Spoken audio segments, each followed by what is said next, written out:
TVU, Canal Universitário de Fortaleza.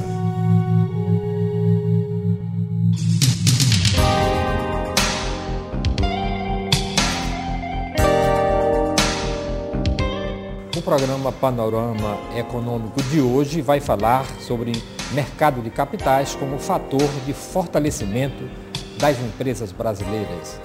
Este programa é um programa do CORECON, que é o Conselho Regional de Economia do Estado do Ceará, e hoje nós estamos recebendo aqui nos estúdios do Dr. Manuelito Eduardo Campos, da Faculdade Integrada da Grande Fortaleza, com muito prazer.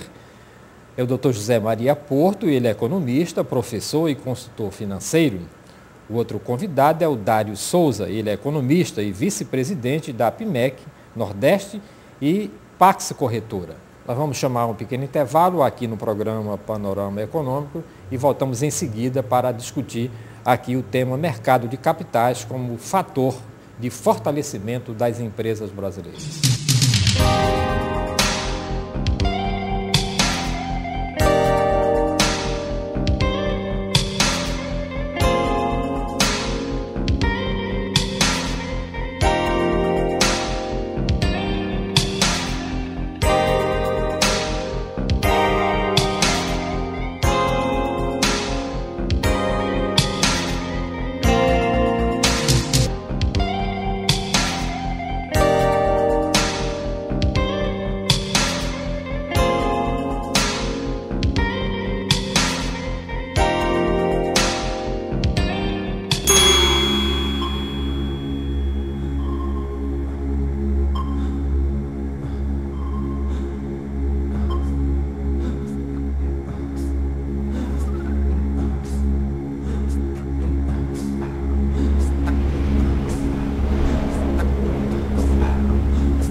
Ideia para deixar sua empresa mais verde.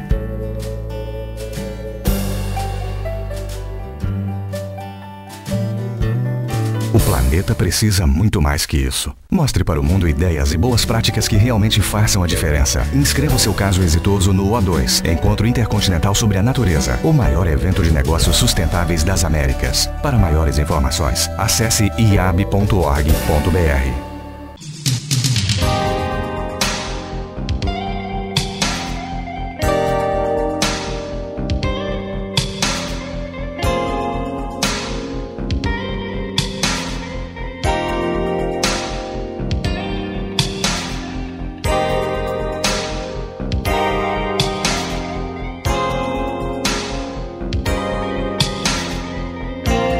Antes da década de 60, os brasileiros investiam principalmente em ativos reais imóveis, evitando aplicações em títulos públicos ou privados.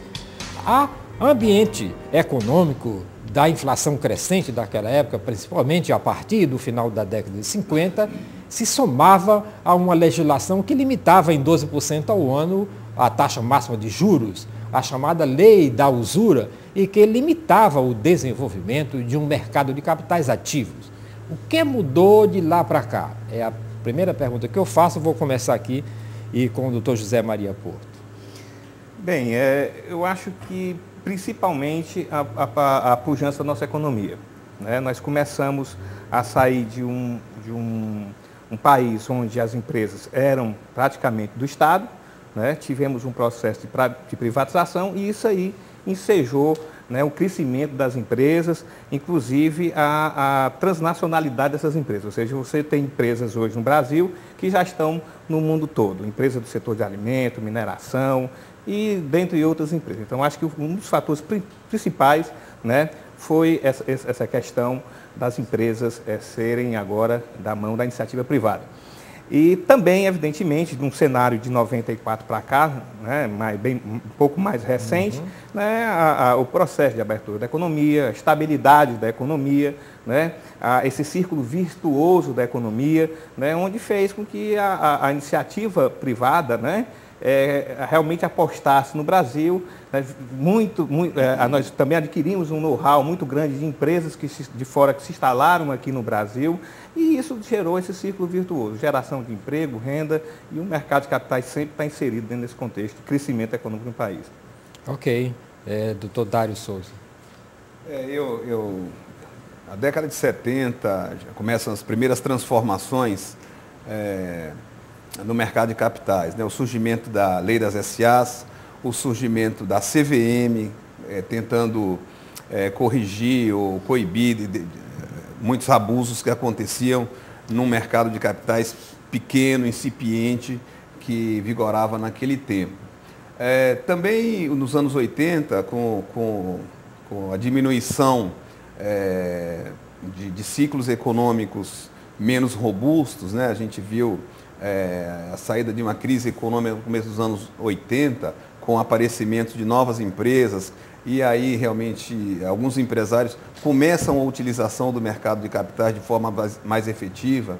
Eu lembro bem, nos anos 80, o primeiro grande salto de grandeza e de qualidade do Grupo Gerdau, que utilizou o mercado de capitais durante toda a década de 80, se capitalizando via Bolsa de Valores, né?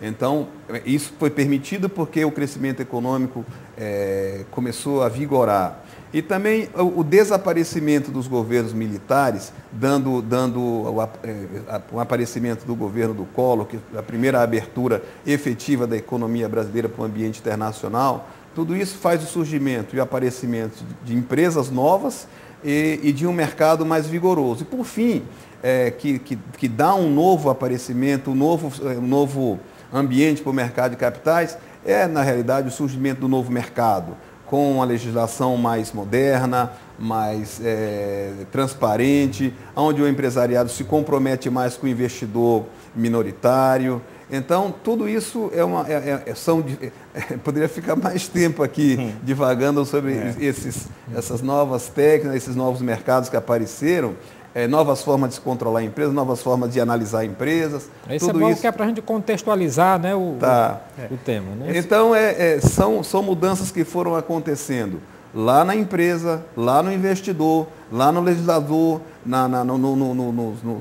nos reguladores de mercado, e o aparecimento do investidor internacional no mercado de capitais brasileiro foram as transformações que me ocorrem nesse momento, assim, e que eu vi aparecer ao longo desses 30 anos, desses últimos 30 anos. Uma mudança bastante efetiva. O arcabouço institucional, o arcabouço legal, ele falou na Lei das SAs de 76, né? E em 2001 você teve uma alteração dessa lei, a nova Lei das SAs. Né? Exatamente privando ou privilegiando, né, os aspectos relacionados ao acionista minoritário. Né? E junto com isso veio um novo mercado, são as práticas de governança corporativa da Bovespa. Né? Então a Bovespa também foi um grande ensejador dessa mudança de cultura quando se fala em governança corporativa, né? Estabelecendo regras, né, onde a empresa de livre-arbítrio, como é que a gente pode dizer, Dário? Ela se adequa, né, a esses segmentos de governança corporativa, que é o nível 1 de governança corporativa, o nível 2 de governança corporativa e o novo mercado. O novo mercado, por exemplo, as empresas que se adequam a essa realidade do novo mercado, eles têm que emitir só ações ordinárias nominativas, ou seja, são aquelas ações que dão direito a voto. Isso é um avanço muito grande. Outro fato também é a dispersão do mercado de capitais, né? A dispersão do capital social, no caso. As empresas que aderem ao novo mercado, no mínimo 25% das ações do controle tem que estar na mão do público em geral. Né? Isso favorece aquela concentração, que era um modelo antigo também, né? Onde você, na legislação anterior, você emitia 50% de ações que davam direito a voto, um terço de ações que dão direito a voto e 2/3 de ações preferenciais, que não dão direito a voto. Na nova Lei das SAs de 2001, esse número passou 50% dando direito a voto, 50% de ações preferenciais, ou seja, ações ordinárias e ações preferenciais. Isso também foi um avanço muito grande. No novo mercado já são 100% de ações ordinárias. Mas lembrando que você tem, de um lado, a legislação, que é a Lei das SAs, e o outro, a própria BMF-Bovespa, instituindo, né, um regulamento que as empresas aderem, isso voluntariamente, né, e passam a ter um benefício, o investidor, no caso, passa a ter um benefício maior do que a própria legislação. Essas mudanças, né, legais, esse arcabouço institucional que foi feito, tem uma dinâmica muito interessante no mercado. E não fazendo propaganda aqui da Bovespa, mas a gente tem que dar também um elogio ao Raimundo Magliano, que foi o presidente da Bovespa, que fez um trabalho espetacular no caso de disseminação da cultura de mercado de capitais, né, Dário?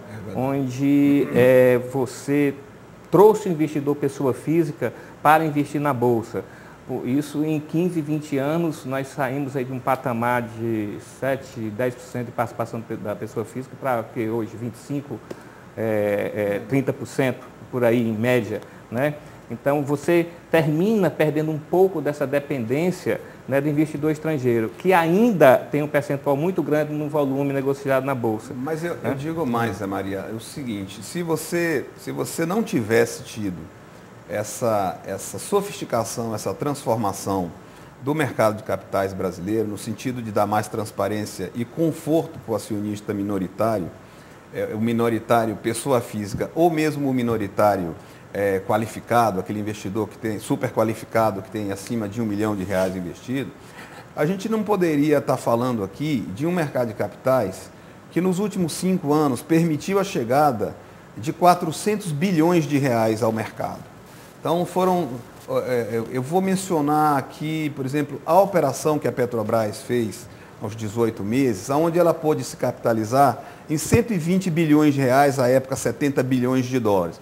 A maior operação do mercado de capitais do mundo, onde 100 mil pessoas foram envolvidas, né? Seja por fundo de garantia, seja porque a televisão trabalhou a favor, seja porque o presidente Lula é um cara sortudo mesmo, vários motivos convergiram para isso. Então, o aparecimento dessa modernização do mercado de capitais, a gente está falando que nesses últimos 5 anos foram R$300 bilhões na capitalização via renda variável, ações, e 100 bilhões, praticamente 100 mil, estou arredondando, foi 86 a 310, quase 100 bilhões por renda fixa, debêntures, FDICs, emissões registradas em CVM, emissões públicas, onde a adesão do mercado foi total de investidores maiores ou menores. E permitiu, portanto, a transformação. Eu lembro bem quando o mercado passava por uma acomodação de especuladores, né? Na hora que a gente fala da crise do Nas-Narras, a Bolsa, lembro bem, o pregão negociava $60 milhões por dia. Nós estamos falando que hoje o pregão chega a negociar 5, 6, 10 bilhões de dólares por dia. Note a diferença de tamanho e que permite a gente estar dizendo assim, aqui mesmo do nosso lado, a gente viu a M. Dias Branco se capitalizar e poder fazer expansão, comprar fábrica em Recife, São Paulo, Rio Grande do Sul.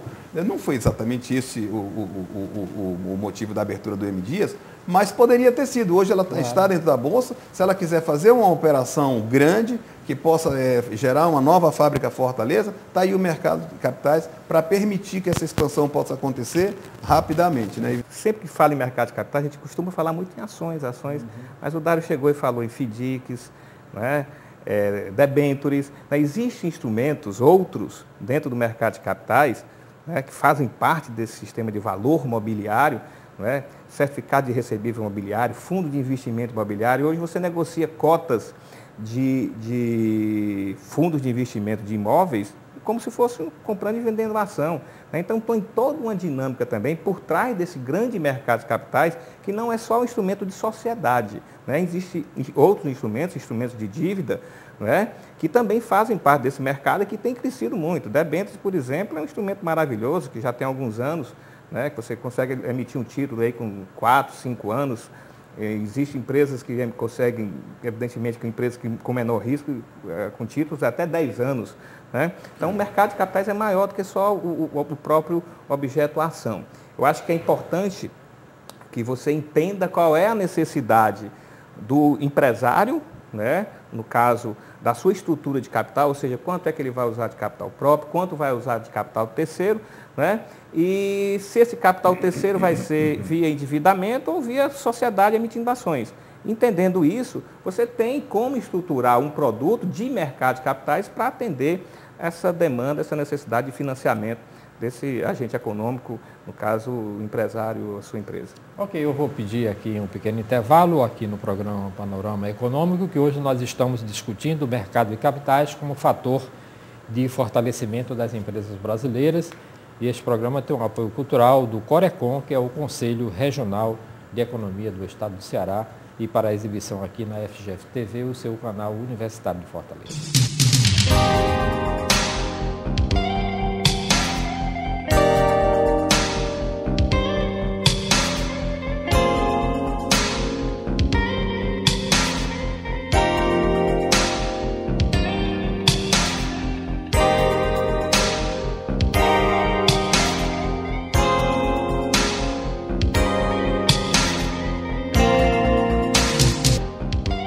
Ideia para deixar sua empresa mais verde.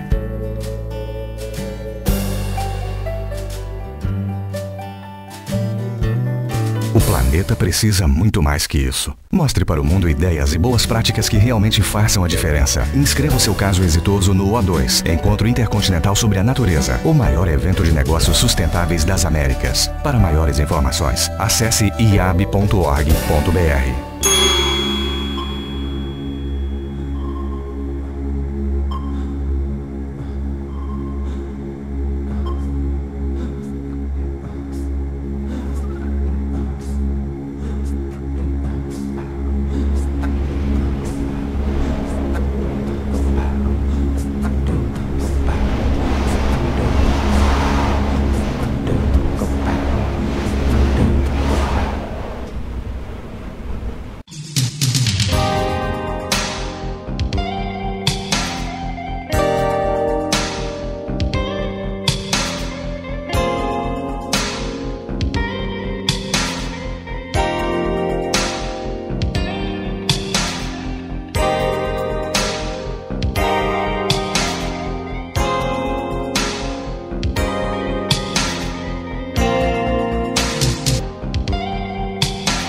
Programa Panorama Econômico do Corecon, que está de volta aqui. Hoje nós estamos discutindo o mercado de capitais como fator de fortalecimento das empresas brasileiras. Queria colocar aqui o professor José Maria Porto na conversa. Professor, eu fui surpreendido esta semana, né?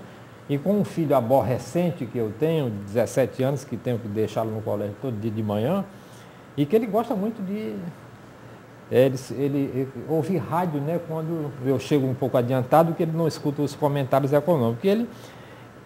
Eu fiquei surpreso, né, por que as pessoas estão hoje, da idade dele principalmente, né, querendo se envolver no mercado de capitais e querendo, todo dia ele faz uma pergunta. Ele me fez uma pergunta assim meio estranha, ele disse: papai, e se lá na Europa, né, no mercado econômico europeu, lá a moeda é única, né, mas o país, por exemplo, a Grécia, não é a mesma moeda, por que a Grécia, né, não tem dinheiro e por que o outro país não tem dinheiro? Quer dizer, não é pelo fator da pergunta, é pelo interesse de um menino de 17 anos querer. As pessoas estão mais interessadas hoje em investimento, em bolsa, em mercado de capitais, professor? Olha, a participação do jovem vem crescendo, ainda é pequena, tá? Mas vem crescendo nos últimos anos. Até mesmo para aquele trabalho que foi feito na pessoa física, né? Um projeto chamado Educada Bovespa. O que tem acontecido o jovem tem muita facilidade, ele tem muito acesso à internet, né? A internet, ela tem uma quantidade de informações espetacular. Então, aquele jovem que realmente ele acessa a internet com o intuito de se educar, ele vai ter uma gama de informações espetacular sobre o mercado. O mercado financeiro, o mercado de capitais, o mercado de bolsa, está no Jornal Nacional, dizendo todo dia a bolsa subiu, a bolsa caiu, nos jornais de uma maneira geral, né? Todos os jornais. Então, você, mesmo que não queira, né, uma pessoa, um jovem que é esclarecido, ele fica curioso para entender como é que isso funciona. Né? A situação da Europa, a situação dos Estados Unidos, a situação da China, porque hoje tudo de uma maneira ou de outra está interferindo. Esse jovem que está no colégio, o professor está instigando sobre o assunto, o jovem que está na faculdade, o professor está instigando sobre o assunto. Então, essa curiosidade favorece, né, que eles queiram aprender mais sobre o funcionamento do mercado financeiro e do mercado de capitais, que inclusive é extremamente rico. Não estou puxando aqui para a nossa sardinha, né, porque eu sou professor universitário e compreendo como é que essa coisa funciona. Mas hoje você tem instrumentos, por exemplo, como home broker, né, que a gente também não chegou a falar, Dário, da questão da tecnologia que melhorou muito nos últimos tempos. Com né? certeza. Hoje o home broker é uma corretora na sua casa, como tem o home banking, né, que você faz suas transações bancárias pela internet, você também compra e vende ações e outros títulos através de uma operação de um sistema chamado home broker. Onde você estiver, está na sua casa de praia, tá no seu escritório, acessou a internet, você compra e vende ações. Ninguém fica mais de cabelo branco com aquela gritaria, né, das bolsas antigamente. Só eu mesmo. E no caso, as operações são feitas em frações de segundo. E o jovem tem muito acesso a isso. Né? Então o jovem sabe lidar muito bem com o home broker. E é uma coisa que a gente aconselha. Eu agora não estou mais numa corretora, mas até 2 meses atrás eu estava gerenciando uma corretora e a gente tinha esse trabalho de palestras gratuitas, né? E muito jovem participando. Eles estão começando também a ver a questão da educação financeira, né? Eles estão começando a ver a realidade dos pais e a turma não quer passar a mesma coisa que o pai está passando, né? Então hoje, aquele jovem também mais esclarecido está tendo essa visão de futuro. E também tem aquilo, né? Que aí eu alerto que não é o lado bom do mercado de ações, é a ilusão de ficar rico muito rápido. Né? O jovem acha que também participando do mercado de ações, né, e tem esse estigma aí que o mercado de ações enriquece, né, muito rápido, que não é uma realidade. Você pode ficar pobre muito rápido. Né? A minoria que realmente obtém sucesso. A visão do mercado de ações sempre tem que ver. É investimento que envolve risco e é investimento de médio e longo prazo. E pois queria colocar aqui o professor Dário Souza na conversa, para lembrar o seguinte: nós vivemos num mundo global, plano e lotado, né? Como diz aquele escritor, né?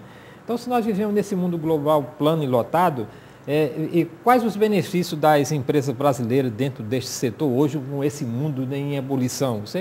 Antigamente a gente recebia o jornal que vinha lá de Paris pelo navio, não era, professor? Chegava aqui um bocado de dia depois, né? Lá no começo do século, né? Do século XIX, né? Para o século XX.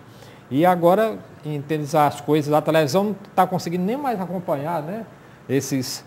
A internet, né? Que é esse meio de comunicação generalizada que reúne, né?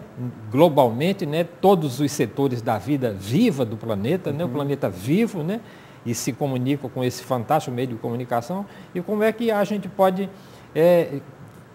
perceber, né, que uma coisa não está boa? Como é que eu, que sou um investidor, digamos, eu não sou, né, mas se eu fosse um investidor, eu poderia me proteger como pessoa física? Que conselho o senhor daria para a pessoa se informar mais, ou não tem proteção nenhuma nesse mundo global e plano? Não, tem sim.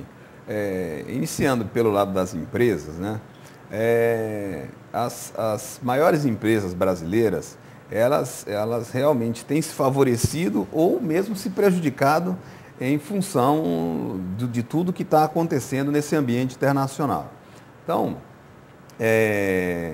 hoje, as operações que uma empresa brasileira possa se financiar no mercado doméstico ou no mercado internacional, seja no mercado de capitais ou no mercado de dívida internacional, passa por uma condição de liquidez que o mercado internacional possa estar provendo para o mercado brasileiro. Né? Então, é necessário que o empresário grande brasileiro esteja atento aos movimentos de fora e os movimentos que possam acontecer aqui dentro. Então, só lembrando um passado bem recente da crise de 2008, onde a liquidez ficou escassa, a gente viu empresas grandes e boas brasileiras que até para capital de giro andou tendo alguma dificuldade e não tivesse ela uma credibilidade extremamente boa junto ao sistema bancário. Mesmo assim, uma taxa que um camarada pegava a 110, 115 do CDI, virou 400 do CDI, assim da noite para o dia, porque realmente os grandes bancos, que também tem um funding limitado, tem uma quantidade de recursos em caixa limitado, tinha que se valer de emissões bancárias internacionais para trazer dinheiro para cá, então ele selecionava mais sua clientela. Note que nesse momento o empresário brasileiro está tendo as dificuldades que o mercado internacional está trazendo para ele. O dinheiro está global, como você bem colocou, está tudo enlatado aqui e, em geral, as grandes empresas brasileiras hoje são multinacionais. E é um dinheiro que ninguém vê também, então, né, professor? Pois é, hoje você falar de uma Eletromotores WEG, Petrobras, Gerdau, OAS, você chega no aeroporto de Miami, a OAS está fazendo toda a reforma do aeroporto de Miami. Você pensa que você tá no Brasil. E várias estradas, né? As empresas brasileiras então, fazem no exterior. Achar empresas brasileiras no exterior, como você acha multinacionais, notadamente do setor automobilístico aqui, virou uma realidade. E nesse sentido aí, o empresário então já tem as suas equipes para os proteger do ambiente hostil que o mercado internacional, o mercado financeiro internacional impõe contra ele. Do lado do investidor, o Zé Maria bem colocou a necessidade da educação financeira, que esse tem sido o principal motivo para que o mercado de capitais esteja recebendo jovens ou pessoas mais sêniores, como são o nosso caso. Então, assim, se a gente pegar na última década e também a transformação da sociedade brasileira, realmente do plano real para cá, o que a gente viu foi um desenvolvimento econômico, uma melhoria da qualidade de vida do brasileiro. Então, se a gente for olhar para o primeiro governo bom, Fernando Henrique, que bateu firme na inflação e que permitiu que o governo Lula pudesse estar falando de inclusão social, de melhorias sociais, e agora a gente está vendo o governo Dilma bater no negócio do desenvolvimento econômico. Então, toda essa sequência acabou que resultou um resultado econômico melhor, a ponto de permitir que a Bolsa de Valores refletisse essa melhoria de qualidade do mercado. Então, essa inclusão de novos investidores, porque a Bolsa, desde 2003, fez 500% de alta sistematicamente, chamou a atenção dos investidores. Nesse momento, a comunidade que lida diretamente com os investidores tratou de fazer dessas pessoas terem uma inclusão de educação financeira. Então, e a Bolsa de Valores de São Paulo, nesse ponto, ajudou em muito, né?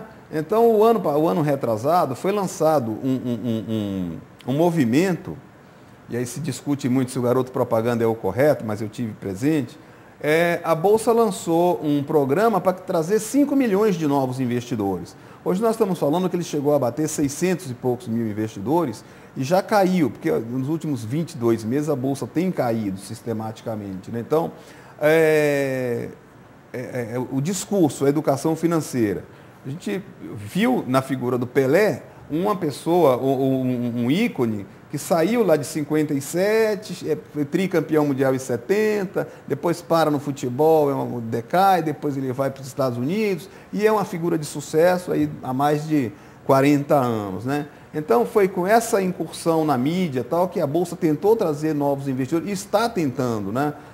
Colocar novos investidores aqui, e nesse momento que a educação financeira está presente, é a forma como a gente acha que está protegendo o novo investidor. Então, eu queria colocar o professor aqui, José Maria, para perguntar ao professor, qual é a hora que a empresa, né, diz, não, essa chegou a minha hora, agora eu vou entrar no mercado? Eu acho que qualquer empresa que pense em entrar no mercado de capitais, a primeira coisa, tá, é governança corporativa. Primeiro tem que arrumar a casa, né? A governança, a forma como a empresa se comunica, né, na sua gestão, e a forma como essa gestão se comunica com a sociedade, de maneira geral, como chama em governança corporativa, nos seus stakeholders, né? Ou seja, aqueles agentes que têm algum vínculo econômico com a empresa. O próprio governo, fornecedores, acionistas, os analistas de mercado de capitais, né, que tem algum vínculo com a empresa. Essa forma, ou seja, estruturado um modelo de governança, você pode pensar em fazer uma abertura de capitais e ir para o mercado, né? A questão tributária, né, fiscal, né, você tem que estar todo em dia. Você, para abrir o capital da sua empresa, você tem que ter, no mínimo, 3 anos de balanço da sua empresa auditado. Então, aquela história que empresa que tem caixa 2, que vive de sonegação, isso não existe no mercado de capitais, né? O mercado é muito exigente, porque o mercado é fiscalizado por diversos agentes, né? Você tem analista de banco de investimento aqui no Brasil e no mundo todo analisando M. Dias Branco. Claro, né? Claro. Então, todos os atos de gestão são analisados, você não tem a liberdade que você tem de tomar decisão como você tem numa empresa privada, né, uma limitada, que não deve a satisfação a acionistas. As decisões tomadas... exatamente. As decisões tomadas através de um conselho, de uma assembleia de acionistas, de um conselho de administração, né, são todas voltadas para a sociedade em geral. Uma preocupação muito... Inclusive a empresa de educação abrir o seu capital, né? Aqui no Sim, Brasil. Nós temos a Anhanguera, né, que tem capital aberto e está com um crescimento espetacular. Na realidade, até voltando propriamente para o tema do nosso programa, não teria como as empresas no Brasil crescerem, né, até o PIB crescer entre 4,5% a 5%, sem o investimento do mercado de capitais. Sem um mercado de capitais pujante, não há país no mundo que cresça, né, porque nós temos aqui como fomentador dessa economia, como o financiador, né, da economia, das empresas de uma maneira geral, são os bancos BNDES, Banco Público, Banco de Desenvolvimento, BNDES, o BNB, que tem um trabalho espetacular, tá certo? Só que os recursos são escassos. Você tem, ano passado, o BNDES liberou aí em torno de 160 bilhões de reais. Esse ano se espera 145.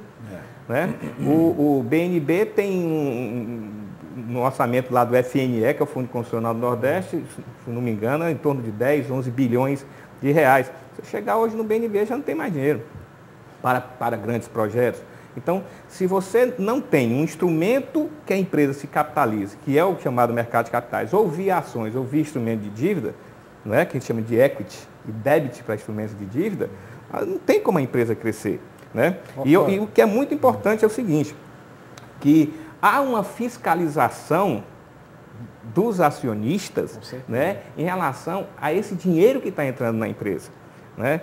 Se o empresário acha que vai pegar esse dinheiro e vai desviar e não vai para os projetos que estão realmente dentro do planejamento estratégico da empresa, ele está enganado, porque, como eu digo, não é só a empresa de auditoria que fiscaliza os balanços. Os analistas, os acionistas, né, participam das decisões da empresa. Por participar da decisão do dia a dia, o conselho de administração hoje, né, Dário, se me corrija se eu estiver mentindo, se eu estiver enganado, ele é participativo, ele não é mais aquele conselho de administração do cafezinho, eles são pessoas, inclusive, até pelas questões de governança, tem que ter no mínimo 2 membros do conselho que sejam independentes, que não façam parte da estrutura familiar, por exemplo. Né? Então, todo esse grau de profissionalização tem feito esse mercado de capitais crescer e a esperança, né, por exemplo, para a gente crescer em torno de 4,5%, 5% ao ano, tem alguns estudos que a gente tem que levantar no mínimo 3 vezes o que o mercado de capitais hoje está financiando. Infelizmente, nosso tempo está chegando ao fim e cada um dos senhores tem 1 minuto aqui para as considerações finais. Vou começar aqui com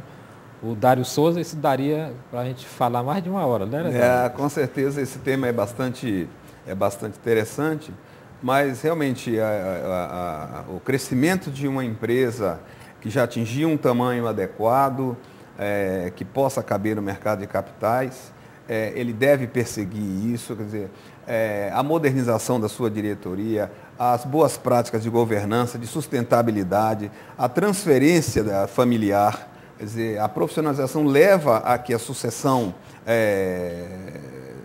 do acionista principal possa acontecer de forma transparente.